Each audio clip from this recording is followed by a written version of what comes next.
You took your kids on a safari to create unforgettable memories, but suddenly, the beast begins to hunt.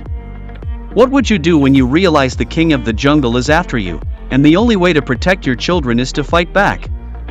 The poacher's killing some animals after hiding some animal remains. One of the men hears the distant screams of his fellow workers. Curious and concerned, he goes to investigate and discovers a man lying on the ground, critically wounded, with deep claw marks slashed across his neck. Panicked, he tries to run, but stumbles into a trap with no way out. Suddenly, a huge beast emerges and kills him. Not long after, we're introduced to Dr. Nate Samuels, who is traveling to South Africa with his daughters, Nora and Meredith. After arriving in Mopani, Africa, they wait for their pickup Martin, a longtime friend of Nate's since their younger days. Once they get in the car, Martin tells the girls that he was actually the one who introduced their mother to Nate back when they were in college. They soon arrive at Martin's home, where Nate explains that he brought the girls to Africa to show them the savannah and share a piece of their mother's past. While exploring the house, Meredith spots a photo of her mother, Emily, during pregnancy, and another picture of her standing by a tree where she used to sit and take photographs. That evening, they all sit down together for dinner. Meredith shows Martin some of the photos she's taken, which sparks his interest in her talent. However, she's frustrated with Nate for not showing much interest in her work. She also blames him for their mother's death, believing that the stress from their separation contributed to her illness and ultimately her passing. Nate explains that the decision to separate was mutual between him and their mother, and that she became ill afterward. The conversation upsets Nora, and she walks away from the dinner table. As Nate gets up to go after her, Meredith apologizes for bringing up such a sensitive topic in front of her sister and follows to talk to Nora herself. Later that night, Nate and Martin share drinks and celebrate their reunion. Nate eventually asks Martin why he didn't attend his wife's funeral. Martin admits that he didn't have the strength, he was heartbroken and felt it wouldn't be right to show up in such a state. Nate opens up about the pain he's been carrying, the loss of his marriage, the death of his wife, and now Meredith growing distant from him. Even Nora, his youngest, seems to be following the same path. As a doctor, he feels a deep regret that he couldn't recognize his wife's cancer in time. She got sick, and he wasn't there when she died. That guilt still weighs heavily on him. Wanting to avoid losing his daughters as well, he made a decision to do something different, bring them to Africa to reconnect, heal, and build new memories. The next morning, Martin takes the family on a tour of the wildlife reserve to see the stunning animals and experience the beauty of the savannah. The girls are amazed by the beauty of nature around them, spotting antelopes, giraffes, and other wildlife. As they make their way toward an old school that once served the local community, they meet a man in the savannah named Banji, who is responsible for tracking a lion pride in the reserve. Meredith snaps a few photos, while young Nora gets startled by the roar of a nearby lion. Martin quickly reassures her, explaining that the lion she heard is a female hunting for the pride, while the two males, Sior and his brother Si, protect the group from other predators. Martin and Banji head toward the pride, and Meredith joins them to take more pictures, showing no fear. Martin has raised these lions since they were cubs, so they greet him calmly. But something seems off. Martin notices that one of the lionesses, Nandi, appears injured. As he gets closer, he sees her paw is hurt, and she growls in discomfort, making it clear he shouldn't come any nearer. One of the male lions signals for him to back off, and Martin, understanding the warning, slowly retreats. Talking with Banji afterward, he suspects the wound may have been caused by a gunshot, likely from poachers who illegally hunt lions for their teeth, claws, and even bones, which fetch high prices on the black market. As they continue their journey, they fail to notice a vehicle hidden just off the road, where vultures are feasting on what appear to be the remains of the same poachers seen earlier in the film. Eventually, they arrive at Tanga village, but something feels off, it's eerily silent. Despite searching the area, they find no signs of life. The village is completely deserted. Nate asks Martin to leave the area, but before they go, Martin calls him into one of the huts to show him something. When Nate sees what's inside, he becomes deeply alarmed and quickly tells the girls to stay outside. Inside the hut, Nate finds the villagers lying dead. Martin suggests it might have been the work of a lion, but Nate is shaken, he's never seen lions cause this kind of massacre before. Concerned and confused, Martin notes that the area should be crawling with hyenas by now, scavenging the remains. But the fact that none are present leads them to suspect that whatever caused this might still be nearby. Martin grabs his rifle, and Nate goes to get the girls. However, Nora has slipped away unnoticed, and Meredith doesn't realize she's gone until it's too late. Nate and Meredith immediately rush off to find her, worried for her safety. It's an intense and nerve-wracking moment as Nate searches for his younger daughter. Suddenly, he hears a scream and bolts toward the sound. Thankfully, Nora is unharmed, but they make a horrifying discovery: 2 more dead bodies lying nearby. Once everyone is safely back in the vehicle, Martin tries to radio Banji to report the incident, but there's no signal. They decide to head to an outpost about 6 kilometers away to get help. While driving, they come across an injured villager lying on the road. Nate, being a doctor, quickly offers medical assistance. The wounded man, barely conscious, mutters that it was the devil who did this. Meanwhile, Martin hears something moving in the woods and decides to check it out. Nate returns to the car to grab a medical kit and tells the girls to try using the radio to contact someone.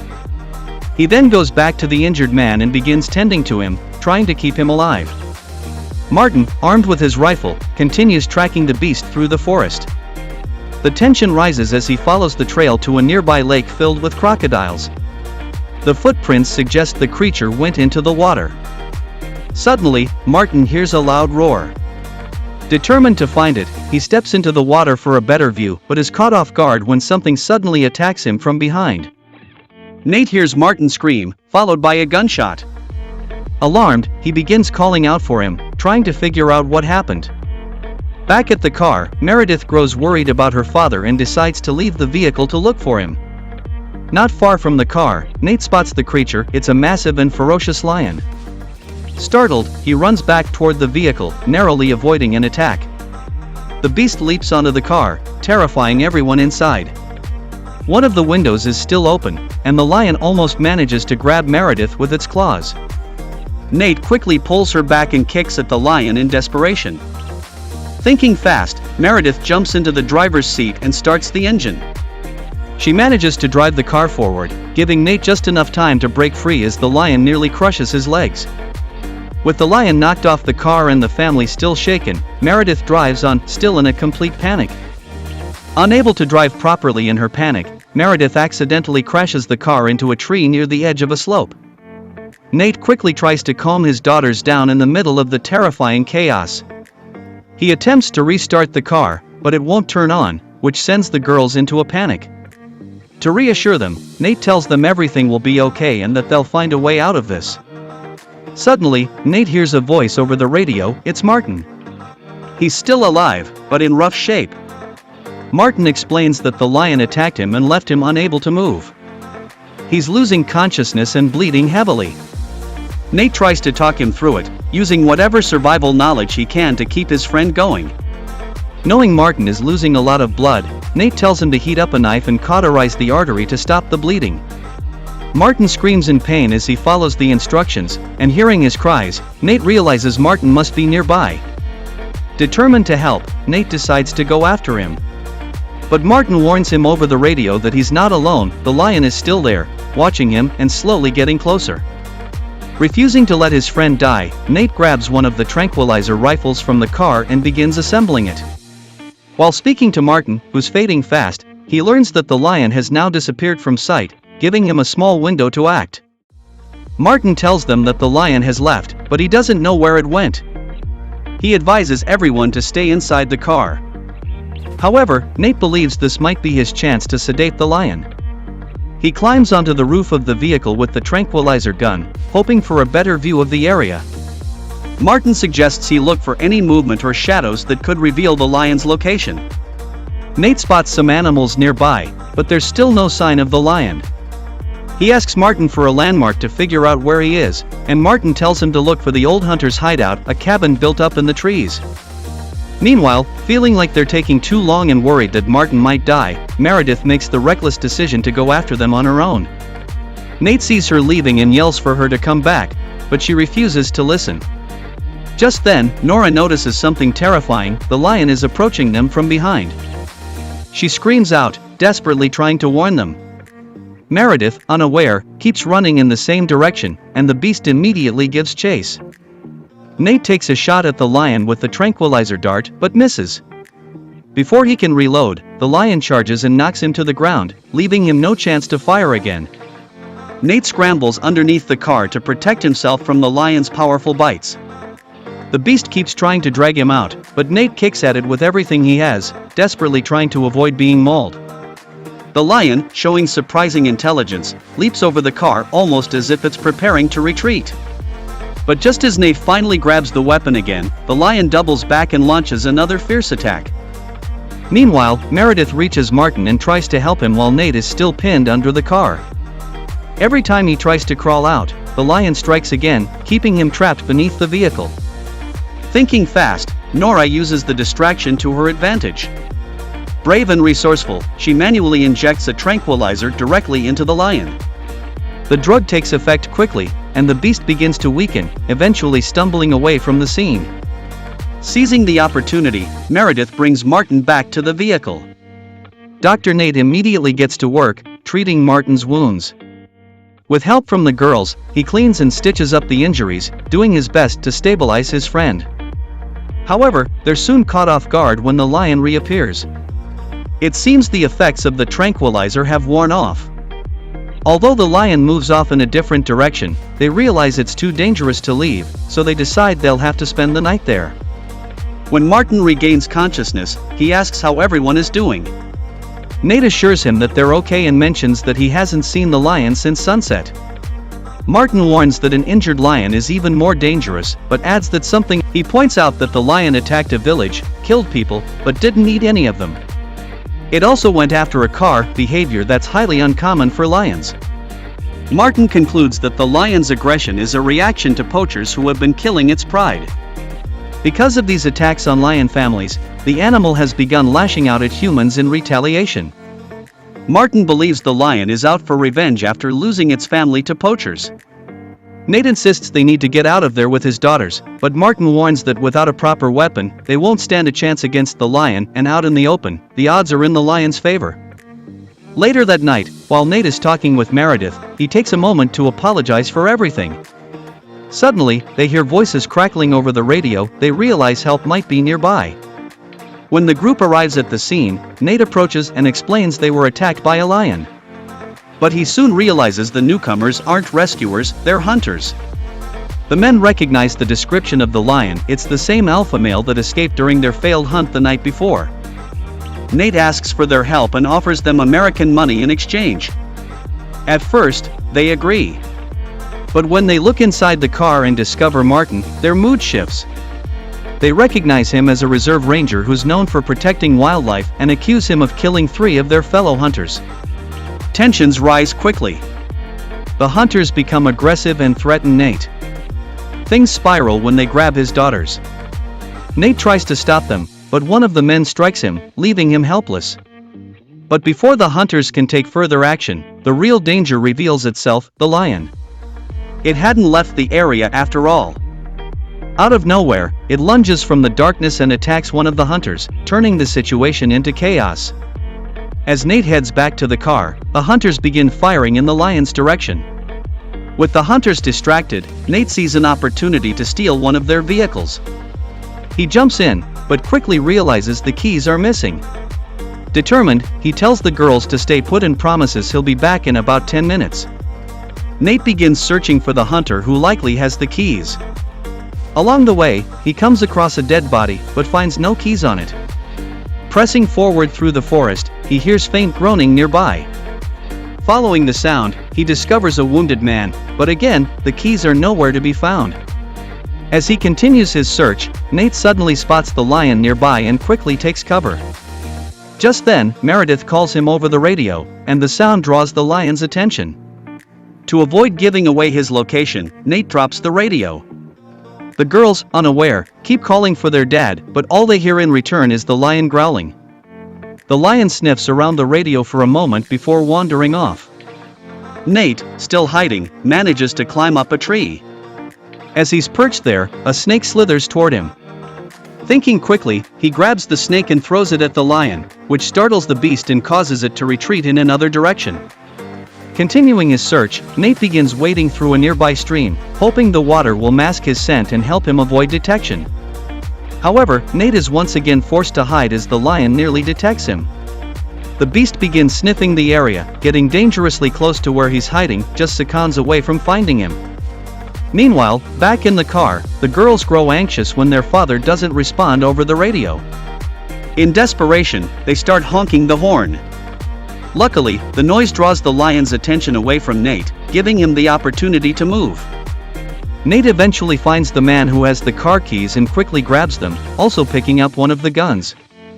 As he makes his way back, the lion reaches the car, terrifying the girls. Martin tries to keep them calm, telling them not to look the lion in the eyes and to stay away from the windows.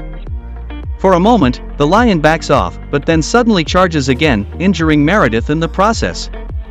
Acting fast, Martin, drawing from his deep experience handling wild animals, manages to hold the lion off briefly and protect the girls. As the girls escape through the rear door, the lion's weight causes the car to tip and roll down a slope, with Martin still trapped inside. The vehicle crashes, and while the lion recovers quickly and begins circling the wreck, Martin is badly wounded and knows he has no chance of escape. Realizing the car's fuel is leaking and that the lion is moments away from climbing in to attack, Martin makes a courageous decision. In a final act of sacrifice, he flicks his lighter, triggering a massive explosion that engulfs the car and the lion in flames.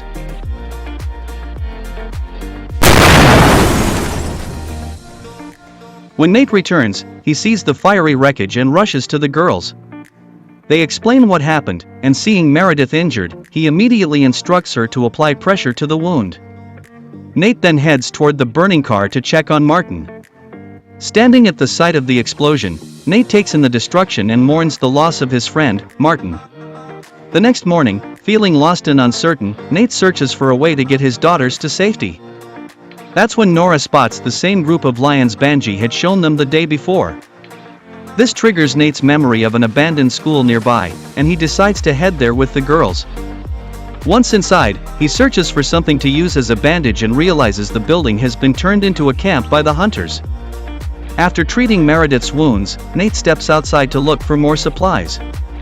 Unaware of the danger creeping up behind him, Nate doesn't notice a lion silently approaching. The lion begins moving toward the girls, who quickly spot it and hide, trying to stay out of sight.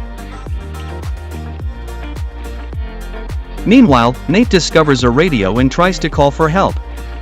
Just then, he hears his daughters screaming for him, which immediately draws the lion's attention. Nate races toward them and fires at the lion, wounding it, but he quickly runs out of bullets, and the beast is still not down. Acting fast, Nate leads the girls into a nearby room with barred windows and tells them to lock the door and stay inside. After reassuring them that he'll find a way to stop the lion, he leaves. A short time later, Nate hears the lion's roar echoing in the distance. As he approaches the room where his daughters are hiding, he makes a decision: he has to lure the lion away from them. He calls out and takes off running, drawing the lion's attention.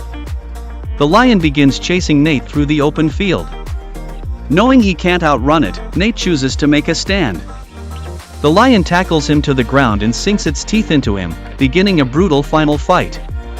Nate fights back with all his strength, throwing punches at the lion, but they have little effect. The lion sinks its teeth into his leg multiple times. Desperate, Nate grabs a piece of wood and strikes the beast, momentarily stunning it, but the lion quickly recovers and lunges again. Not far away, the same pride of lions Banji had shown them earlier watches the fight unfold. Nate keeps fighting with a knife, managing to wound the lion, but he can't land a fatal strike. The injuries only make the creature more furious. As the lion prepares for a final attack, its jaws inches from Nate's head, something unexpected happens. The two alpha male lions from the pride suddenly intervene, charging in and attacking the rogue lion for trespassing into their territory. The two alpha lions arrive just in time, saving Nate from certain death. Severely injured and covered in bite wounds, Nate manages to crawl to a fallen tree trunk and watches as the lions finish off the rogue intruder. Thankfully, he survives the brutal encounter. Soon after, Banji and a team of reserve rangers arrive and tranquilize the lions to secure the area. With his strength fading, Nate finally loses consciousness. Later, he wakes up in a hospital bed, relieved and overjoyed to see his daughters safe by his side. The movie concludes with a heartfelt moment as Nate and his daughters return to the spot where their late mother once posed for a photo beneath a large tree filled with birds. Together, they recreate the picture, symbolizing their healing, renewed bond, and the peace they've finally found. That's it for this recap. We hope you enjoyed it. Don't forget to subscribe to our channel so you never miss our upcoming movie recaps.